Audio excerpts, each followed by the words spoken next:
Hello, আসসালামু আলাইকুম। আশা করি সবাই অনেক ভালো আছেন। আল্লাহর রহমতে আমিও অনেক ভালো আছি। আজ কিছু কথা বলতেছি যেটা বাস্তব জীবনে প্রায় সবার লাইফে ঘটে থাকে, আমার লাইফেও ঘটে থাকে। এই যে টিকটকে ঢুকলেই না একবার সামনে আসে একটা ভয়ঙ্কর ইমোশনাল ভিডিও, মনে হয় লাইফটা একদম শেষ হয়ে গেছে। তারপর স্ক্রল করলে আসে অ্যাটিটিউড ভরা ভিডিও, আমি কারো কথা শুনি না, আমি আগুন, আমি একাই অনেক কিছু টাইপ ডায়লগ।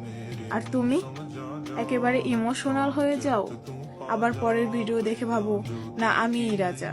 এভাবে স্ক্রল করতে করতে দিন যায়, রাত যায়, কিন্তু রিয়েল লাইফে না স্কিল আছে, না প্ল্যান আছে, না ভবিষ্যতের কোনো আইডিয়া। বুঝতেই পারো না, ভিডিওতে এক্সপ্রেশন দেখানো যায় কিন্তু বাস্তবে অ্যাকশন না নিলে কিচ্ছু হবে না।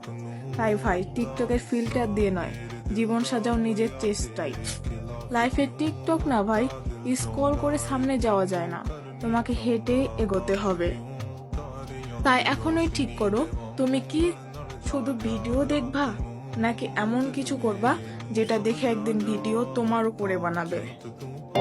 होके देखूं दूर मैं खोया अपने आप नू अद्दा है